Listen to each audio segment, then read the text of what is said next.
Welcome to Commander Central episode 118, and today we're going to be taking a look at listener Zach Dennis's Urza deck. I'm Dana. And I'm Max. And no Chris tonight, but he should be back in the regular mix here starting pretty quick. Yeah, he'll be back. Doing his final getting used to living in a house he bought, so just Max and I flying by ourselves one last time here. Yep, he'll be back on Monday for our Core 2020 Part 2 review. Yeah. So Max, plenty of fun games last night. I played 3 games last night, I think. I was there for a short amount of time. I got a great kill with my Tuvasa deck, which has become, I think, my favorite deck I own. I heard somebody, I wound up playing in a pod after that game with a newer player who was very nice. He was very excited about playing, and he mentioned, he's like, yeah, I just got crushed by a Tuvasa deck. I got kicked in the teeth by a Tuvasa last game, is what he said. Yeah, I killed one player with like a 64 Tuvasa, and then it got passed a couple turns later, so I ended up using Hall of Heliod's Generosity for the first time. Oh, nice. So the player that passed Tuvasa is still new. He's learning kind of how the game works, interactions. So I cast a spell with Tuvasa on the field.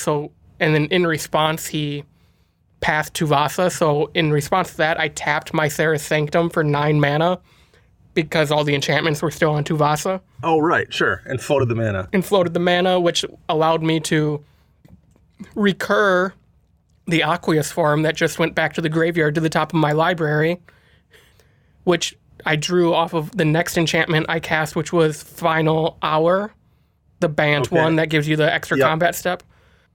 I drew that, then I had enough to cast Aqueous form, and all of this was getting put onto a Nylea's Colossus, which had essentially 3 double triggers on it. So I killed the remaining 2 players with a 48 Nylea's Colossus. That was unblockable. Oh, because of Aqueous form. Mm-hmm. Yeah. Well, you're having fun with that deck. That's good to hear. I am. I think it's overall my favorite deck, not just because it's new, but I like the play style. I've never done Enchantress before. It's a 3-color deck I actually like, probably because it's my 3 favorite colors. Right, sure. That makes sense. And there's so much flexibility. Like, I have a maybe board right now on my deck stats page of cards that I want to put in there and try, and cards I want to maybe take out and try something else for. So there's a lot of versatility with this deck, and I really like that. Well, good. Yeah, that's what I think we discussed this a little bit earlier today, but I mentioned how I've been playing my Vela deck a lot. And that's kind of the same reason there. I like how versatile it is and how many different ways I have that I can win. And I think I didn't play last week, but 2 weeks ago when I was playing games, I really was doing a lot of Tezzeret damage to people. I had multiple Tezzerets out, and I think the 2 games I played, Tezzeret was a large part of killing people. And then last night I didn't see any of my Tezzerets really, and it was all about doing Vela exit the battlefield triggers. So that's fun. Like it's something different every time I play it. And most of the interactions too are like 2 or 3 or 4 card, not necessarily like infinite combos, but like it's a synergistic thing where, one of the games last night I had a Blade of Selves on a Precursor Golem. So whenever Precursor Golem comes into play, it makes 2 other golems. Mm-hmm. So when I put Blade of Selves on it and swing at somebody, it makes, in a 4-player game, it makes 2 additional golem copies, which then bring in 2 more golems each. And then when you sacrifice the tokens to Blade of Selves, the other ones that you made don't go away. Oh, so wow. After a couple turns of that, of making like an additional 4 tokens per swing, and I did that for 2 or 3 turns, I had enough mana to sacrifice all of those golems to an Ashnod's Altar, I think it was, which, did like 10 Vela damage. And then I was able to dump that mana into a Hangerback Walker, which I could then sacrifice to the altar to, kick out another dozen or so Thopter tokens, to then immediately sack to the altar for 12 more Vela triggers or whatever it wound up being. That's fun. That's a lot of fun. Yeah, like it winds up being a ton of like different moving pieces I have to have together to win, but it's also pretty resilient because there's just a lot of different ways I can combine those things together to actually kill people and get to kind of that point where I can take over a game. So yeah, I just been playing that deck a lot because that part of it's a lot of fun. Yeah. So if you want to reach out to us on social media and tell us about some cool games you played, how would you do that, Max? You can find us on Twitter by searching CMDR Central. You can also find us on Facebook by searching CMDR Central. We're on YouTube where you'll find this show and all of our past shows to listen to. And later this summer, you get to see our beautiful faces at least once a week when we move to video. You can also head over to patreon.com and search CMDR Central. Look through all of our reward tiers, and one of them includes one of these awesome Decks You Play episodes. Absolutely. We'll be doing one of those here in a few minutes. You can also find us on flipsidegaming.com. Yeah, head over to flipsidegaming.com and use promo code CMDR in all caps. Gets you 10% off all orders, $10 or more, and that includes all those awesome Core 2020 cards that are coming out in a couple weeks. One thing you can get there, though, is a Commander Central t-shirt. That is 100% true. You can head over to teespring.com, search CMDR Central to find our storefront where you can find the awesome Commander Central logo t-shirt or the Game's Gotta End t-shirt. And if I can get my act together shortly, you might see a scumbag t-shirt on there. I like that idea. That would be a good t-shirt to have all set for Vegas. And quite possibly a trash card t-shirt as well. I'll need to come up with one for myself then. Yeah, we need to get you a key phrase or something, like a catchphrase. The high floor, high ceiling. We'll come up with something. Yep, we got time. We got time. We're all right. So, should we get into a deck tech here? Let's do it. So one of the things we've been trying to do lately, whether it's with these deck techs or with set reviews, because there's a new set coming out every 2 weeks. Yeah, every 72 hours or so, is try to find a different way to do it. And listener Zach Dennis, who gave us a deck here, kind of solved that problem for us. He wants us to tell him how to tune down this deck he's building. Yeah. So that right there completely inverted what we usually do and just solves the problem of doing something different for us. However, I'm going to throw one additional twist in here, Max. Uh-oh. I'm going to eat a little bit of ice cream while we're doing this show. I've been stealthily doing it so far, and I've made minimal noise. So I'm going to have a little more ice cream while we're recording, and no one's going to know about it. Except you just told everybody. It'll be our secret. Oh, okay. You don't know what a secret is, do you? Words are confusing. So we got a few notes here from Zach. A little bit of background. He wanted to make an Urza deck ever since it was first spoiled because it's such an iconic character with so much history. But Urza is an inherently powerful card and his meta varies wildly in power level. So he wanted to do what he could to tone down the deck and not paint a huge target on himself when he sits down for a game. We just did an episode about keeping your deck in check. So we thought it might be fun to do something different and do a reverse deck tech where instead of suggesting cards to add to tune a deck, we suggest cards to cut to tune down the deck. Yeah, as far as the deck itself, though, it was inspired by the full artwork card of Urza that you get in those Modern Horizons packs. The deck aims to create an army of constructs and other tokens and use March of the Machines to win with combat or mechanized production as an alternate win con. The deck is mainly Thopters right now with lots of 0-drop artifacts that Urza can turn into essentially mock sapphires, which, for those listening, that is banned in EDH. Yes. He likes to use old or thematic cards when possible, example being Urza caused the Ice Age, so we have snow-covered islands. There's still tons of powerful cards in the deck, but he wants to show that Urza, Master Artificer, I believe, is Lord High Artificer. I'm sorry, Urza. Wow, yeah. I am not worthy. Very fancy. Can be built fairly and doesn't have to be automatically targeted as a broken and degenerate commander. All right. That all makes complete sense. So, looking at the deck, mono blue, you've got your limit. So number one, you have some limitations built right in because you're playing mono blue. But, it's Urza, so obviously, for the most part, you're getting around those because he's such a strong card.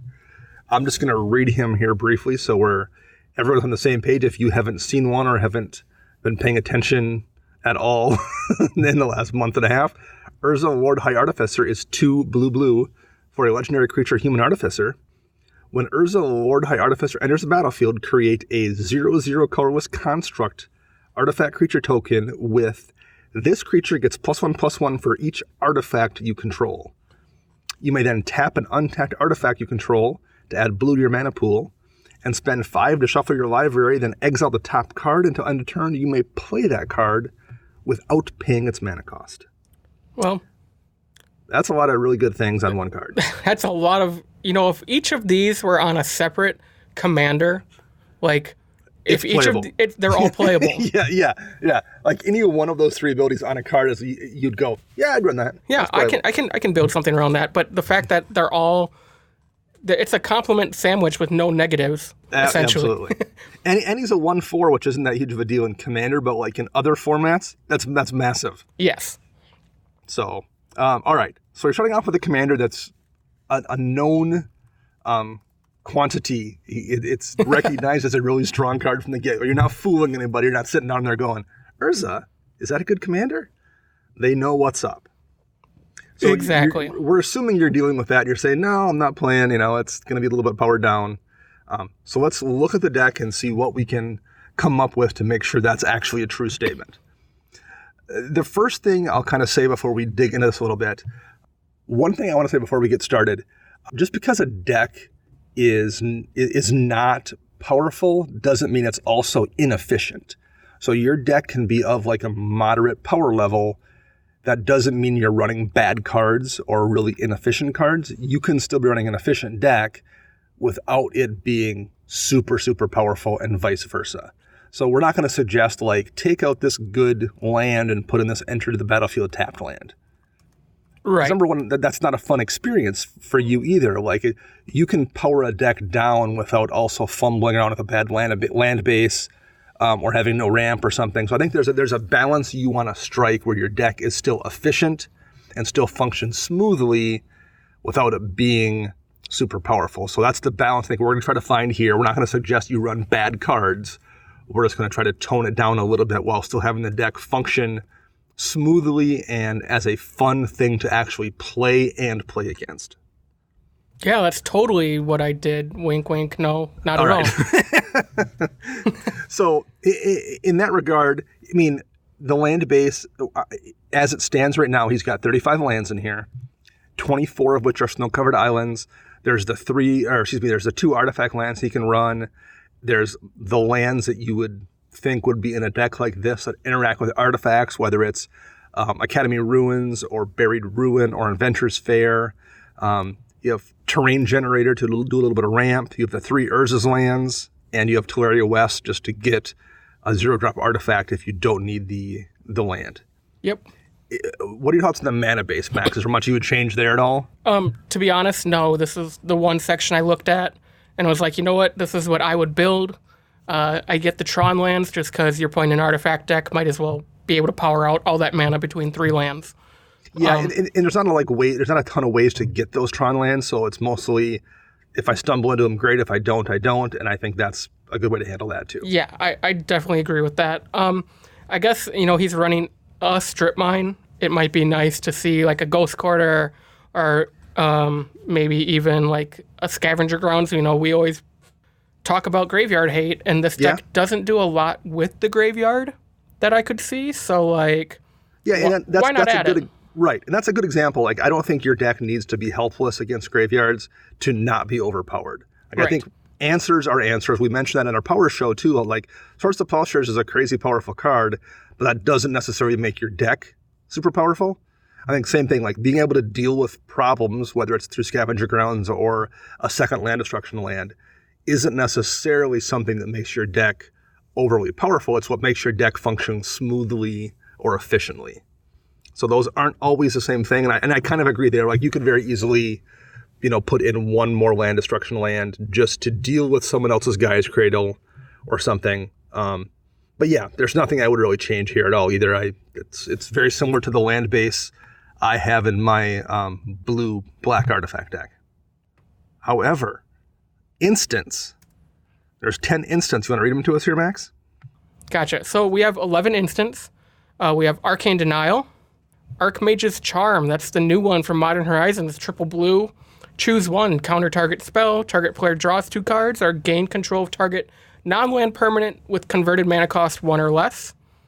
Artificer's Epiphany, which is draw 2, and if you don't control an artifact, discard 1. We have Cyclonic Rift, Hercule's Recall. We have a Rebuild for... This is the first time I've ever seen this card. 2 and a blue, return all artifacts to owner's hands, and it also has Cycling for 2 generic mana. We have Stoic Rebuttal, that's the counterspell with Metalcraft, so it's just double blue essentially in this deck. Stroke of Genius, Thirst for Knowledge, draw 3, discard 2, and then unless you discard an artifact. Turnabout, tap or untap all artifacts, creatures or lands, target player controls, and Whir of Invention.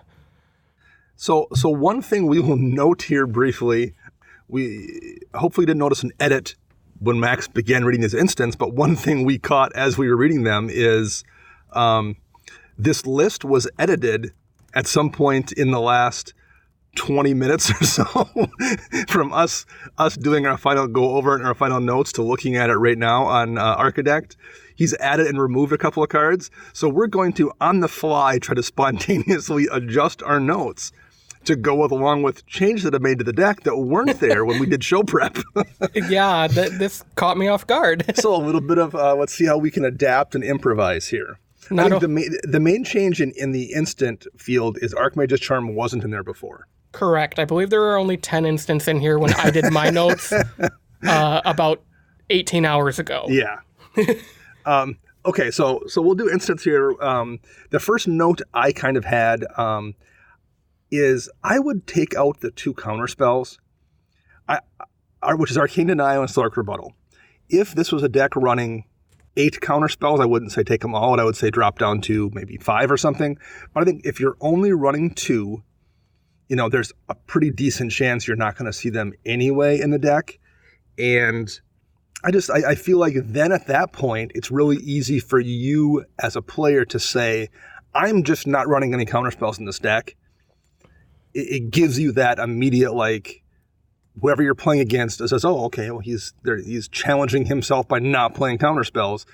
It immediately makes you less threatening and, like, lowers people's perception of how strong the deck is and how scary you are.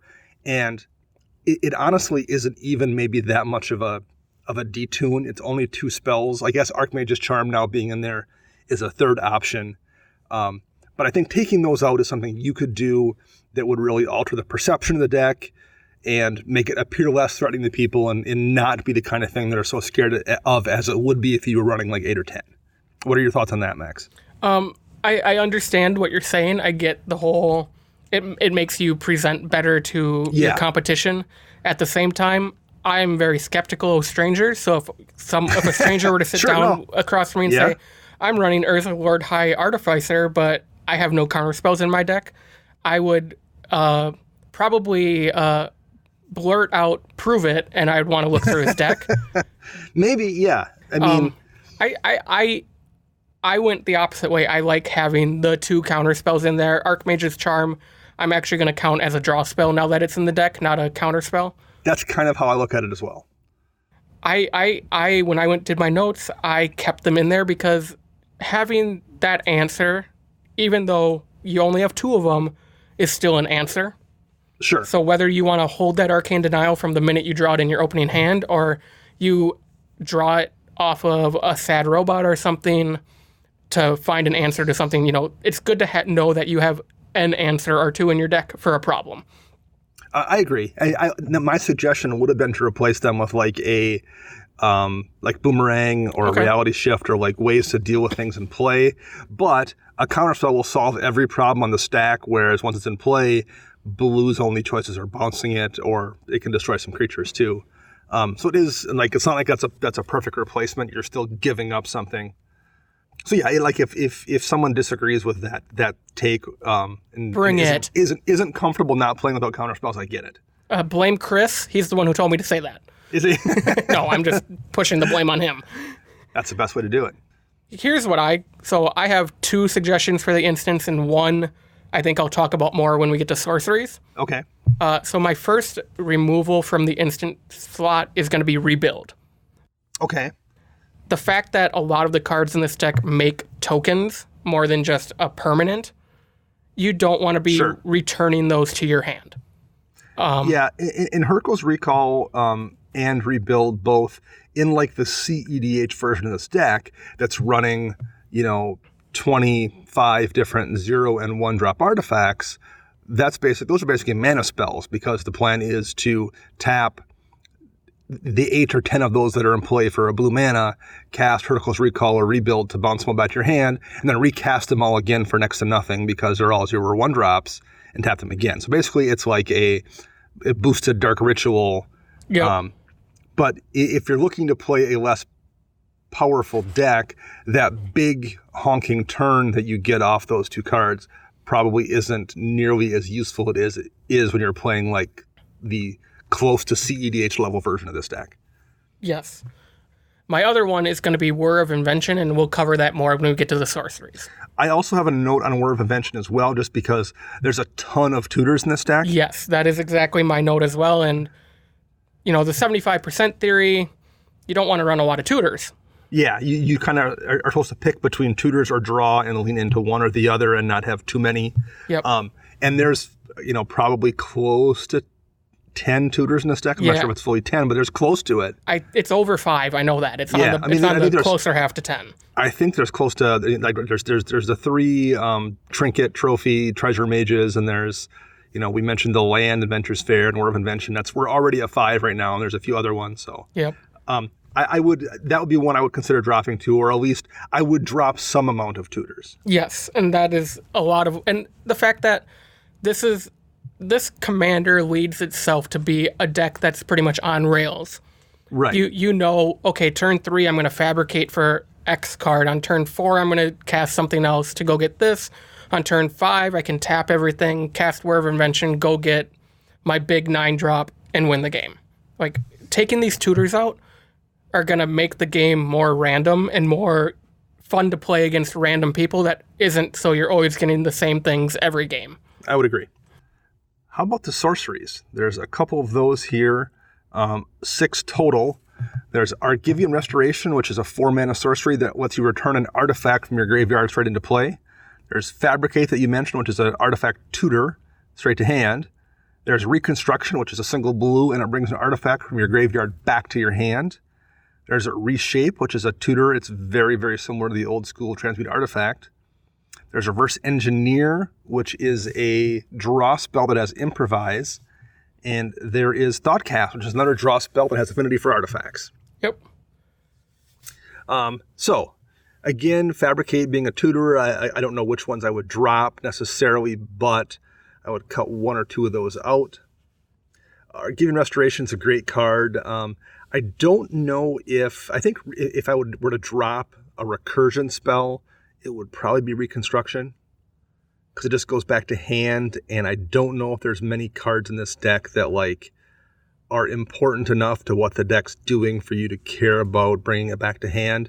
At least Restoration gets around having to recast it, so it's going to save you some mana probably sometimes, but so Reconstruction bringing back a 0-drop artifact that somebody blew up, I don't know if it's that huge of a deal for you. I kind of agree with you. Especially with what we'll get into later with what I would suggest removing. Okay. Restoration's the better one to play because it goes right into field versus Reconstruction having to cast. Having to cast it, you're going to get your Paradox Engine triggers, anything that untaps stuff when you cast something. That's why you run Reconstruction. The one I am curious about just in general is Reverse Engineer. I've looked at it before for my Vela deck, and for those that don't know off the top of their heads, it's 3 blue for a sorcery. It has Improvise. It says draw 3 cards, and your artifacts can help you pay for the spell by being tapped for... each one you tap reduces the mana cost by 1. The thing is, in this deck, the vast majority of the time, your artifacts tap for a mana. Right. Because of Urza. So it winds up being kind of redundant whether you're tapping them to pay for Reverse Engineer's Improvise or you're tapping them for a blue mana. It's kind of the same thing. It's still going to be roughly the same card. Maybe that isn't a bad thing. I don't know, but it just feels weird to me. I feel like you're not really saving anything. I guess you are, but Urza would be saving the same amount of mana over Improvise. It's kind of just a weird mental thing. You know what I'm saying? Nope, I totally agree. I thought kind of hard on this one. I think I'd rather just see something at a lower mana cost, like Charter Course. You still have that condition of, to get both cards, you have to attack. Otherwise, you draw and discard one. And there's plenty of creatures in this deck. Oh, there's tons, especially with all the token makers, too. Yeah. There's a couple other draw options that might be more on theme that I'll mention in the next section under enchantments, too. Yep. So why don't we just jump over there right now? Yeah, that works for me. 5 enchantments in this deck. Efficient Construction, which whenever you cast an artifact spell, you create a 1/1 colorless Thopter with flying. There's Mechanized Production, which is one of his alt-win cons.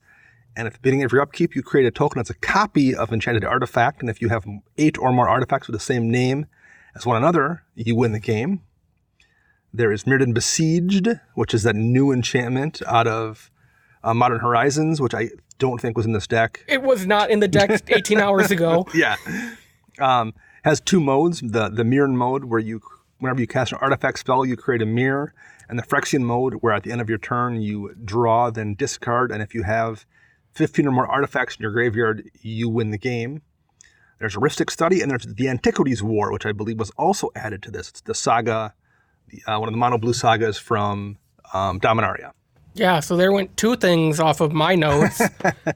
So yes, in terms of powering it down, my suggestion here was to replace Rhystic Study with the Antiquities War.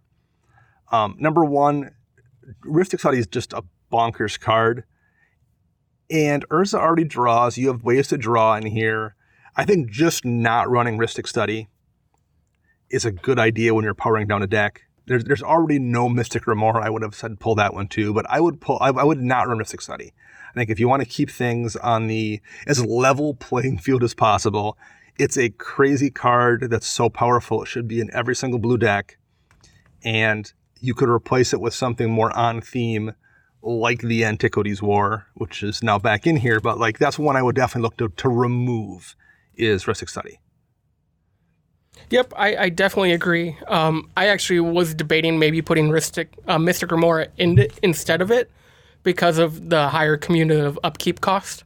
Sure, I mean, it's got a limited lifespan then, right. I guess. And worst case, it can slow the deck down by saying, oh, if I want to keep Mystic Remora, I got to tap a bunch of my creatures if Urza's out. So that was my thought process on the trade-off is Mystic Remora is cheaper up front, but it's going to slow the deck down by making you use your creatures or just your mana to keep it around longer. There's also Thopter Spy Network, which creates a Thopter during your upkeep, and then if an artifact creature you control deals combat damage, you draw a card. So again, it seems pretty on theme with making you Thopters as well. It serves as a draw source. Yes, it's not Rhystic Study, but I think if you're looking to power this deck down, that's also a pretty decent trade-off that isn't in here since he already did re-add the Antiquities War back in. So that's one step down I would consider now since he already has my original replacement back in is Thopter Spy Network, maybe in place of Rhystic Study as well. Yep, I had Thopter Spy Network on my list as well, just because. All right. If you make a bunch of Thopters, they're going to draw you cards, and it's still going to make you Thopters. Right, exactly. Yeah, it's very on theme. It fits in with the deck as a whole. So one of the things in our original set of notes was March of the Machines is one of its win conditions. We mentioned that at the start. That's an enchantment that turns your artifacts into creatures with power and toughness equal to their CMC. So that was one of the reasons I was going to mention the Antiquities War, because the third mode of that turns artifacts you control into 5/5 creatures. So it would give you another alternate win condition. He seems to have swapped out March of the Machines for the Antiquities War, and that does make sense because I ran March of the Machines for a little while in my Vela deck. The problem I had with it was so many of my creatures are tokens, whether it's Thopters or even like Golem tokens or Mirror tokens or even Treasure tokens, that if I turn those things into creatures with power and toughness equal to their CMC, they just die. Yep. Whereas Antiquity War makes them all 5/5s. And it does the same thing to artifacts that are already creatures. So like your Thopters turn into 5/5s and your Mirrors turn into 5/5s. So it's way, way better if you can get to that third mode. For sure. So anyway, he's made that change already. So I think that's a good swap there. The one other card, he has no Planeswalkers in this deck. And the Good. Well, here's the one I would suggest. I would suggest one, maybe two. Karn is on theme. The no pants or Karn with pants. Second Karn from Scion of Dominaria. Urza, yeah. That is on my list as well. It's on theme because number one, it's Karn. But he makes a token that cares about the number of artifacts you have in play. So that all fits what this deck is trying to do. Yep. The other one I would maybe suggest here, just because of what his win condition is Tezzeret the Seeker, because his -5 also gives you that artifacts you control become 5/5 artifact creatures. So if his win condition is many times turning all these rocks into dudes that can swing through and hit somebody, it sounds like we're powering up the deck, but getting Tezzeret to his alt is kind of rough. Well, and it's also the problem, like, you don't want to have a deck that doesn't win either. Like, that's the one thing, again, we kind of mentioned that in the beginning with the not running bad cards, but, like, just because your deck can actually close out a game doesn't mean it's overly powerful. Like, the opposite is sometimes true, just because I wouldn't say it's a good thing that your deck doesn't have ways to win. Yeah. So that's why I like Tezzeret here, because it's going to let you close out games, but it's not like a busted card or anything in Commander. It's just a good backup way to do what he's already doing, and I think it's not overly powerful, and it's going to let him still win games, maybe even more efficiently, without relying on something that is busted, like an artifact card for 5 mana that I will suggest he remove once we get into artifacts. So anything else here? Any more Planeswalker comments you want to make before we jump into the next thing, Max? Nope, I agree with adding new Karn, Karn from Dominaria, since there's now 3 Karns. Yes, right. I agree adding Karn Sign of Urza. It's just a flavor win. Might as well put it in. Yeah, right. It's a flavor win that also synergizes with what the deck is doing. That just makes sense. Yep.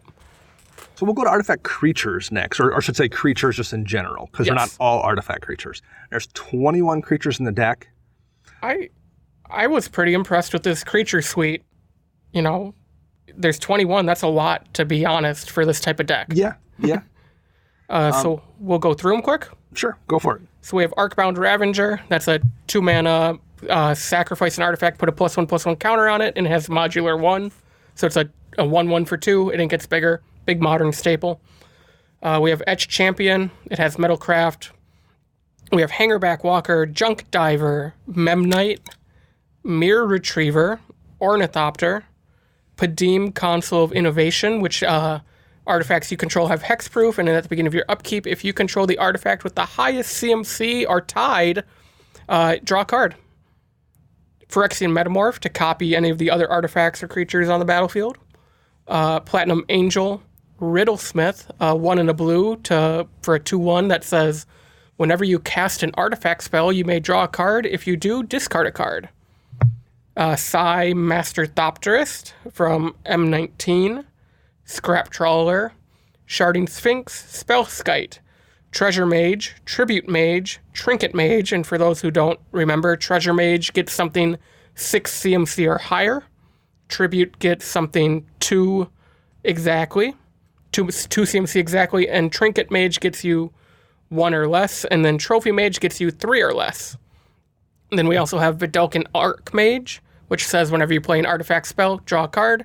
And we have Workshop Assistant from Kaladesh, 3 mana. Whenever Workshop Assistant dies, return another target artifact from your graveyard to your hand. All right. So thank you, Max, for giving me a little ice cream break there. I only read all those, by the way. You're welcome. I just drank my beer. So again, here we see a pretty big suite of tutors you mentioned. Yep.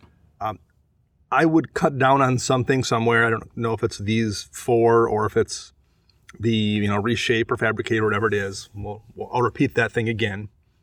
There's some combo pieces here. I forget how exactly the Junk Diver, Mirror Retriever combo works. I guess maybe it isn't as efficient as 2 Mirror Retrievers because the Junk Diver costs 3, so you can't get a perfect Ashes Ultra loop going. But you do have Workshop Assistant. Well, that also costs 3. So maybe the combo isn't as efficient here as it would be in the old KCI deck in Modern. So what are your thoughts on the creature suite here in general? I actually like a lot of them. I kind of agree with you on the mages. If I were to, so in my opinion, if you had to lower the tutor count, I would cut Fabricate from the sorceries, War of Invention from the instants, and I would probably cut Treasure Mage from the creatures. So that still leaves you all the mages that get you essentially your 3 mana or less things. Treasure Mage is nice, but it pretty much is just going to go straight for Darksteel Forge in this deck. Right. And maybe a Worm Coil if it gets slotted in. But right now, as the list stands, after, we've been looking at it, Darksteel Forge is the only artifact with 6 CMC or higher. Yes. So that's the one thing you're grabbing for the most part. So for sure, I would cut that. I also think Etched Champion could probably come out. Unless his meta is high on targeted removal, you're really just looking at a 2/2 beater with protection from everything, protection from all colors. Yeah, it just isn't good, doesn't do much. Like right. I pulled it from my Vela deck for the same reason, just wasn't effective. And I will note, when I was doing my preparation for this show, Walking Ballista was in this deck. It is now out. It is now out. Yep. I would have removed that as well because it felt like yes, it is a win condition, but it is also not a great win condition. Just to say I'm going to go infinite with Walking Ballista and kill everybody. Like the Antiquities War or the Tezzeret, turn your creatures into dudes, is kind of a unique win condition that you're only going to see in this kind of deck, whereas a Ballista win condition is just a kind of one of the most generic, ubiquitous win conditions there is in Magic. Yep. So like if you want to do on flavor, on theme stuff, that's a perfect one to pull, I think. So I agree with you there, but that problem's already been solved. What about you, Dana? The one thing, and this isn't the most creative suggestion because it feels like it's doing what I'm doing. I do like to come up, generally for my creatures, I like to have some kind of that's one of the limiters I'm a big fan of doing. I don't know why I pick creatures to focus on instead of some other category, but I just do. And you could very easily say to yourself, hey, my rule is I'm only running artifact creatures. Or I'm only running, I don't even know what it would be, but because mainly the blue creatures here are either tutors or Padim or, Vedalken Archmage. For the most part, you're already running 15 of these are artifact creatures. You could very easily bump that up and just say, the rule for my deck to keep my power in check is I'm only running artifact creatures. And I don't think it's going to hurt your deck too much, but it gives you a speed bump. That's going to immediately limit what you can do. And it forces you to kind of be creative and work around that speed bump. Okay, I get what you're saying. But I don't know if that's a suggestion. I'm not sure I would do that. I'm just saying that's an option, particularly because it's such a mix of, it's already pretty heavily skewed into artifact creatures anyway. Yeah. I guess, do you have any other suggestions before I keep going? Not necessarily, other than, I also might pull Phyrexian Metamorph. Not that I don't think it's overpowered or anything, but it's also, again, such a ubiquitous inclusion in any deck that can run it. I guess it's on theme because it's an artifact creature, but I think it's you could replace it with something else that's effective and weird and doesn't see play in, 90% of blue decks.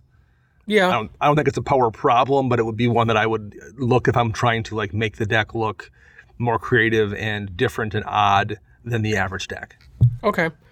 I have 2 suggestions. Okay. I actually think Phyrexian Metamorph is fine in this deck because there's no way to really abuse it. That's true. Yeah, there isn't. So it's going to stick and stay whatever it is. I think Platinum Angel, though, could probably come out.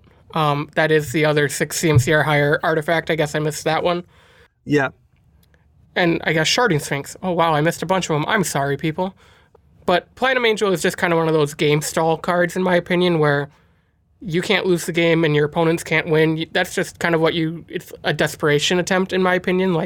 I need to buy myself 3 turns. What can I do?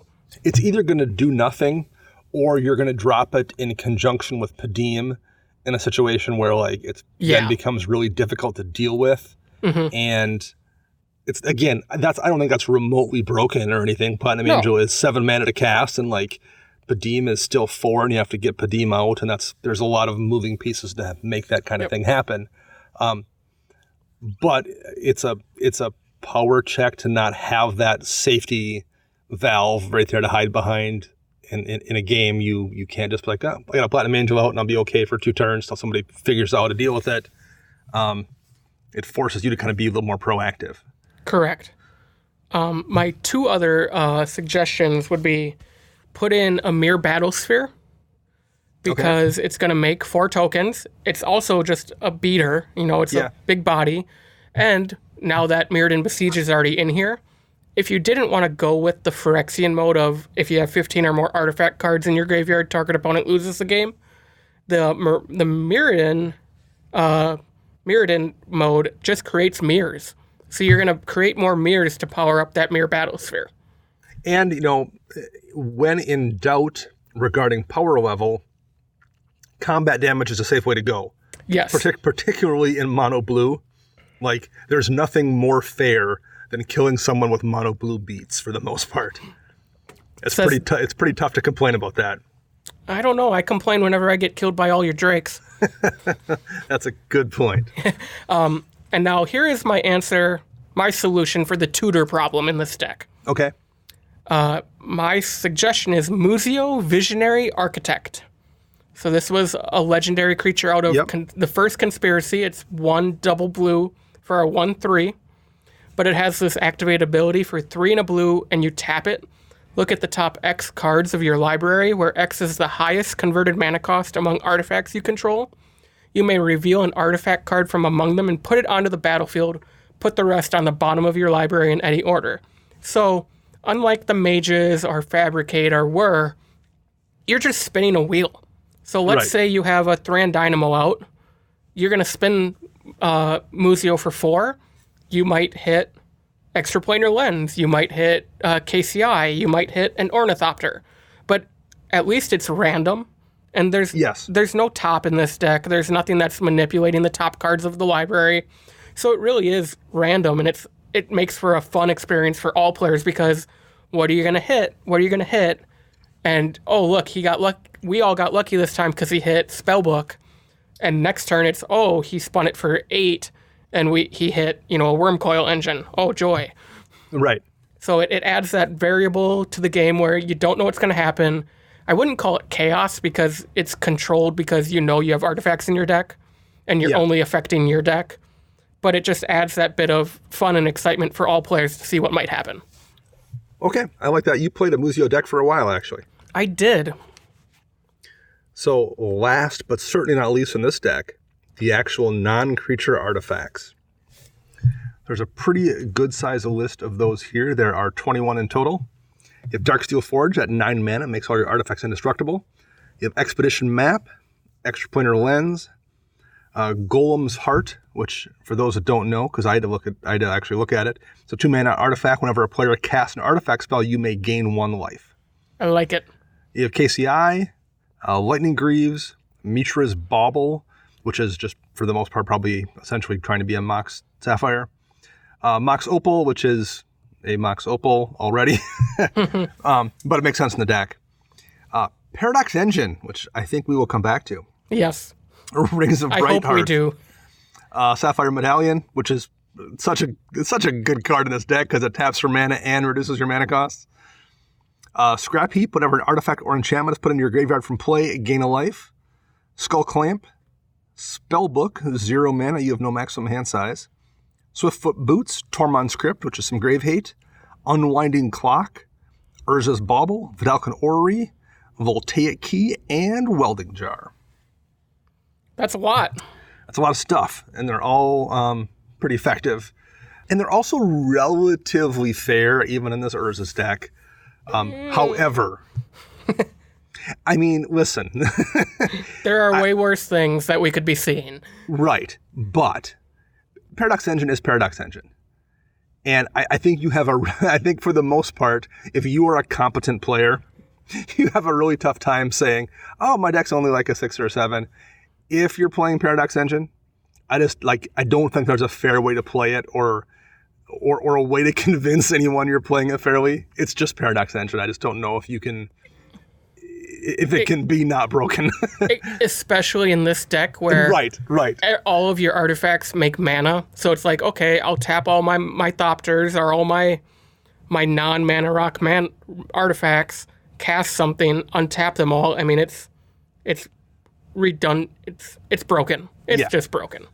I think you just have to pull it. I get it. I totally get it. And you know what? To a degree, like, as I say this, if you want to keep your power in check, Cyclonic Rift, which we kind of skipped past before, you could very easily replace that with like Evacuation or something too. I know it's not as good as Rift, but like that's in this game, the two cards, like maybe the two strongest cards in the format are Paradox Engine and Rift.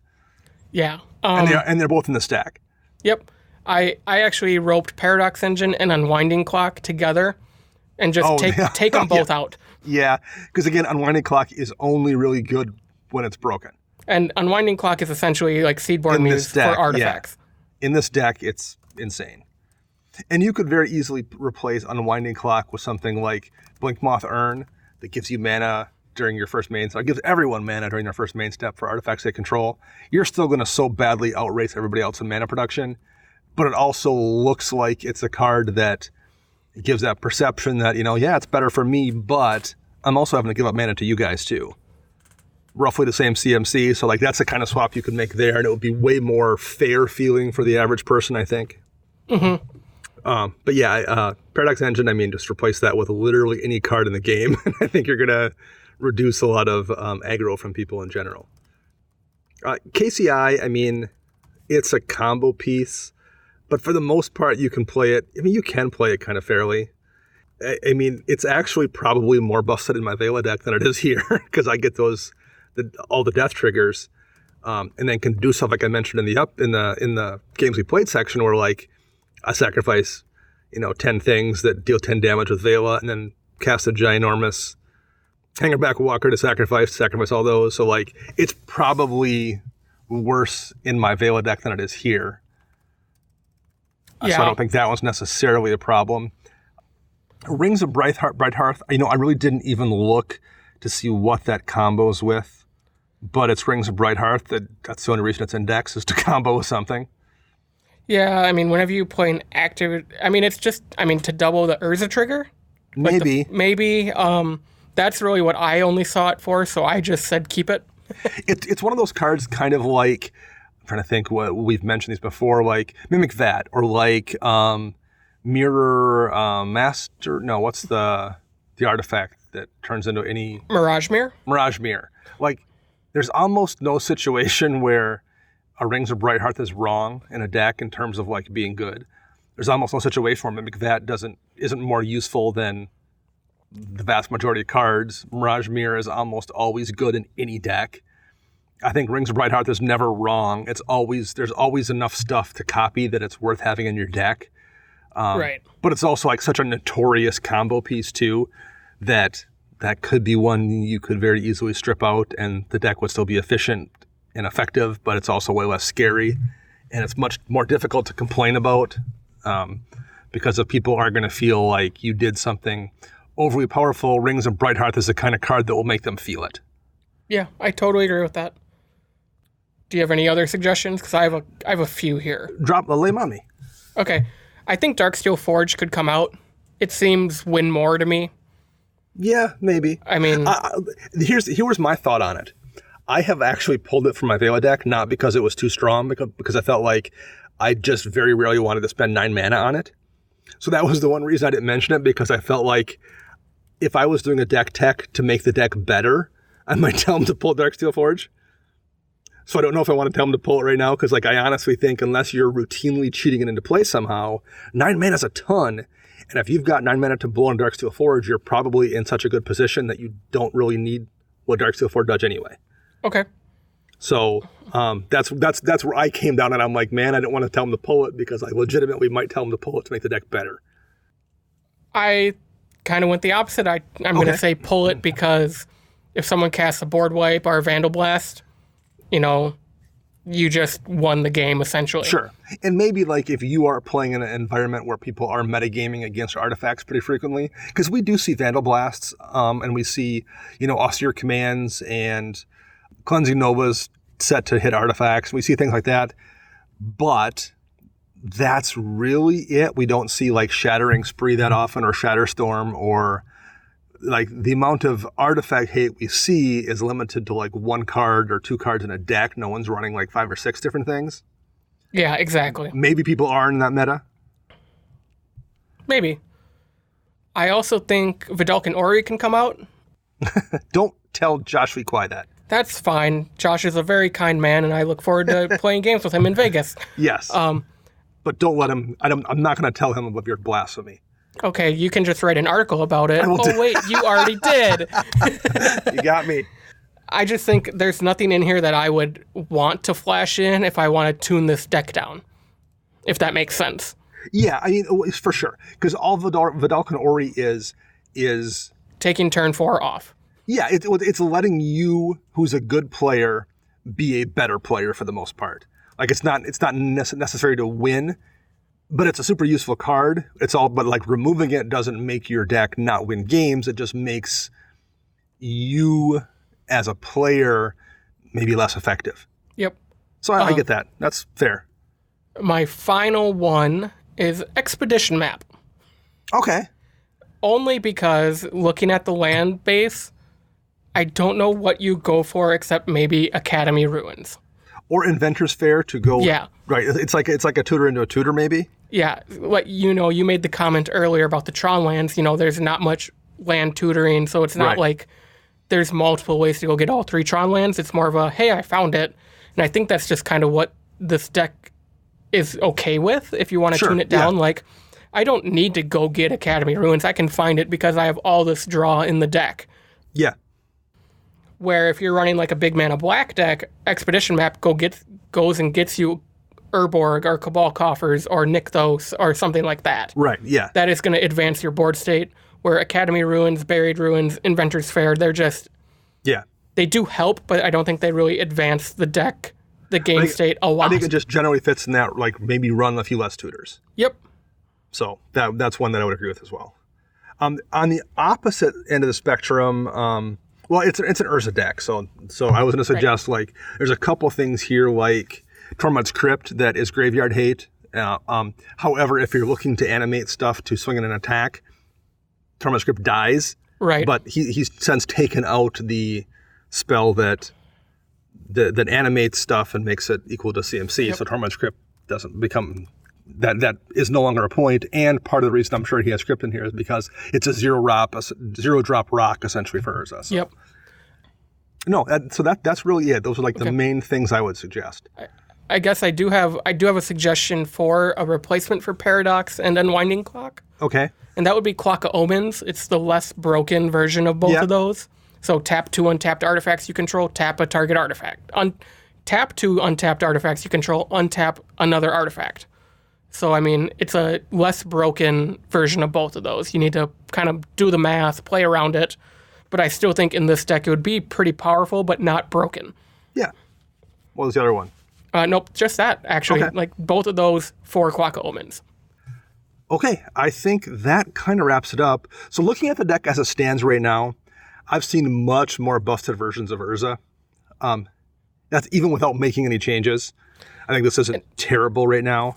I think very easily with, 5, 6, 8 relatively minor swaps, this becomes a pretty fair deck.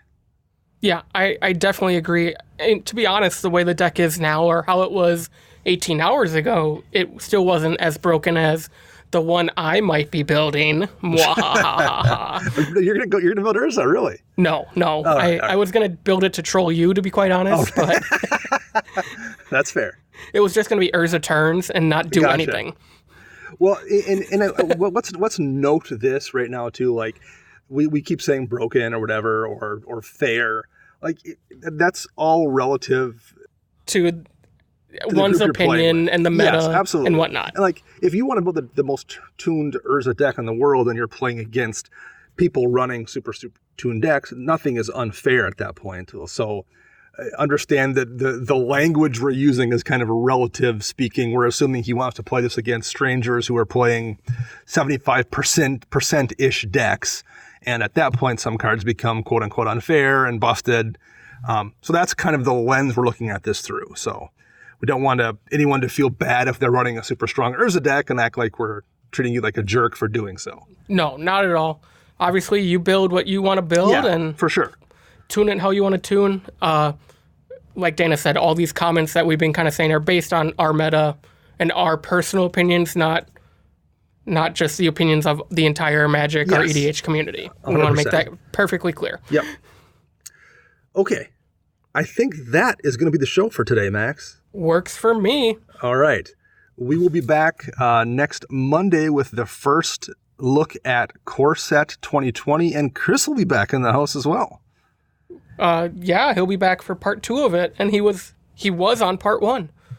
Oh, that's right. Yeah, that's right, because of it's 4th of July week, so we're kind of recording things a little bit out of sequence because people will be on vacation and such. So yeah, I said that because we haven't recorded that show yet, but they'll be aired in a different sequence. So yes, a little peek behind the curtain at the magic that is podcasting out of order. Thanks to our editor Ken Peddle. You can find him on Twitter at LOAD3R.